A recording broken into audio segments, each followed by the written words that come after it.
Hey, what's up? It's Alicia. I am the CEO at ADR Consulting Group, and recently I have been rewatching old Avengers movies with my husband.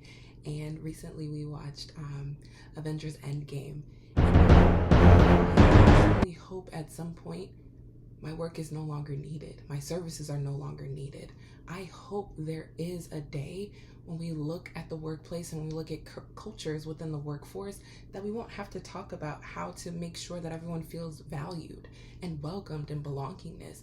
I hope I'm not still teaching leaders how to validate the humanity of employees. I hope we don't have to talk about representation and its impact at work. I hope we don't have to do any of those things one day in the future, but that's not the case right now. So my work is still relevant, still prevalent, and still necessary. So there's that.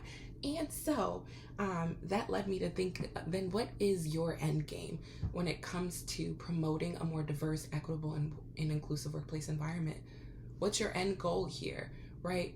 What are you hoping to achieve? How do you know you've achieved diversity in your workplace? How do you know you have hit equity in the workplace? How do you know that you have a place of employment that's inclusive? Certainly we can try different and test out different strategies. Maybe you started a new DEI council, maybe you've employed some ERG groups, maybe you have celebrated a Heritage Month that's coming up, but that can't be it, right? That can't be enough. So my question, and I guess my advice and my insights right now is have the end game in mind as you plan now. How do we know, or what are we envisioning? There you go. What are we envisioned for that desired outcome around the promotion of DEI?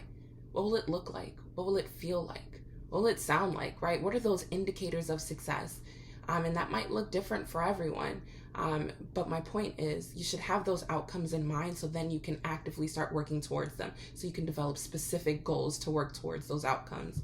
So have the end game in mind is my advice and my feedback for the day. And I'm imagining myself with all the gems. Anyway, tune in for the next video and comment below and tell me about some of your end goal outcomes or your end game outcomes.